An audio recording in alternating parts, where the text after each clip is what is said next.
स्वयं को देह न जानकर मैं आत्मा कैसे जान सकता हूँ? स्वयं को आत्मा के रूप में जानना असंभव भी नहीं पार। अंध भी जीते, गूंगे भी जीते, जिनके पास हाथ पैर नहीं होते वो भी जीते। स्पष्ट कि शरीर मनुष्य ने, जिसकी चेतना चली जाती, जिसे मूर्छा आ जाती है वो भी जीवित रहता। इसलिए स्पष्ट है कि मनुष्य का चेतन तत्व वो भी शरीर नहीं। इसी प्रकार जो व्यक्ति अपने भीतर खोज करता है, मैं इंद्रिया नहीं, शरीर नहीं, भावनाएं नहीं, विचार नहीं, ज्ञान ही मैं नहीं, जो ये समझता जाता है तो अंत में स्वयं वो आत्मा के रूप में जान ही लेता है। ये आत्मा का क्या कार्य है माधव? जब पर ब्रह्म के भाग हुए, पुरुष तथा प्रकृति बने, तब पुरुष अर्थात परमात्मा के अंश ने आत्मा बनकर प्रकृति की प्रत्येक वस्तु में वास किया। उस आत्मा को मोह तथा अंधकार ने घेर लिया पार। उस मोह निद्रा से जागृत होकर स्वयं को परमात्मा का अंश जानना ही आत्मा का कर्तव्य, उद्देश्य और जीवन कार्य। परंतु माधव, यदि हर आत्मा परमात्मा का अंश है तो क्या उन्नति और अवगति हम परमात्मा कर रहे? जिस प्रकार कीचड़ में पड़ा रत्न चमकता नहीं, वैसे प्रकृति के 24 पदार्थों से घिरी आत्मा को विस्मरण हो जाता है कि वो परमात्मा का अंश है। अधिकतर आत्माएं अपनी देह को ही सब कुछ मानती, स्वयं देह से भिन्न है ये जान ही नहीं पाती। शरीर को जो सुख दुख स्वाद गंध आदि का अनुभव होता है उसे अपना अनुभव मान लेती और बदलाव का प्रयास ही नहीं करती। जो आत्माएं बदलाव का प्रयत्न नहीं करती,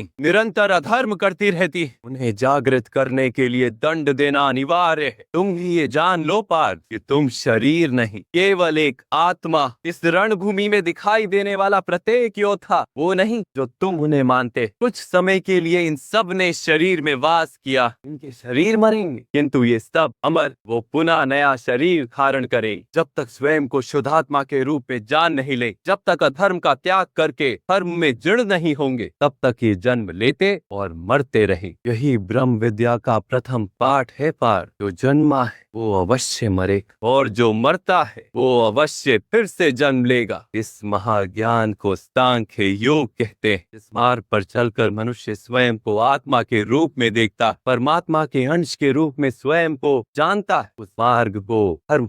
जब मनुष्य स्वयं को परमात्मा के अंश के रूप में जान लेता, तब उसे ये अनुभूति होती कि ये सृष्टि ही परमात्मा है और ये परमात्मा ही सृष्टि है। सृष्टि और परमात्मा में कोई भेद नहीं। जो मनुष्य ये जान लेता है वो दूसरे मनुष्यों और प्राणियों की ओर निर्दयी और कठोर नहीं होता। वो ये जानता कि जीव कटने से पीड़ा केवल जीव को नहीं होती, उसकी अनुभूति समग्र शरीर को होती। वैसे एक मनुष्य को पीड़ा होती है तो समग्र संसार उस पीड़ा का अनुभव करता। जब तक संसार में एक मनुष्य भी पीड़ित है तब तक वास्तव में किसी का भी सुख संपूर्ण नहीं। जानने पर मनुष्य का मन करुणा से भर जाए उसे धर्म कहते हैं। जब किसी पर तमस गुण छाया होता है तो वो दूसरों के प्रति कठोर, निर्दयी और स्वार्थी हो जाता है। अपने माने हुए सुख के लिए दूसरों को दुख देता है। परमात्मा की ओर गति नहीं हो पाती उसकी, अर्थात अधर्म परमात्मा से दूर ले जाने वाले मार्ग का नाम। अर्थात अधर्म तो अज्ञान का दूसरा नाम। तो फिर अज्ञानी के प्रति तो दया होनी आवश्यक है ना? दंड का ज्ञानी जब ज्ञान का मूल्य जानने को सजना, ज्ञान पर दृष्टि डालने को भी सजना, तब दंड की दया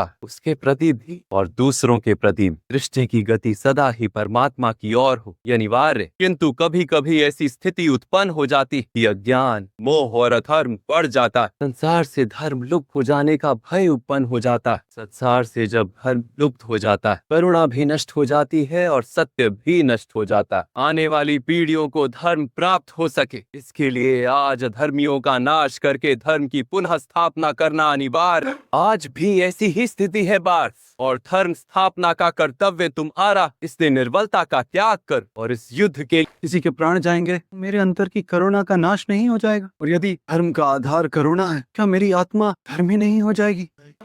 कर्म का बंधन अवश्य निर्मित होता है किंतु कार्य का बंधन निर्मित नहीं होता पार। तुम्हें कर्म और कार्य के बीच क्या भेद है ये जानना आवश्यक। सभी कर्म कार्य किंतु सभी कार्य कर्म नहीं। कर्म उस कार्य को कहते हैं जिसके साथ फल की आशा जुड़ी। मनुष्य जब भी सुख की, संपत्ति, प्रशंसा की आशा रखकर कोई कार्य करता तो वो उस कार्य के फल से बंध जाता। जब किसी कर्म को तो उसे सकाम कर्म योग कहते हैं और जब किसी कर्म को बिना किसी फल की आशा से किया जाए तो उसे निष्काम कर्म योग कहते। इसी कारण से उसे बार बार जन्म लेना पड़ता। वास्तव में मनुष्य को कोई कर्म नहीं बांधता, कर्म से जुड़ी आशाएं उसे बांधती।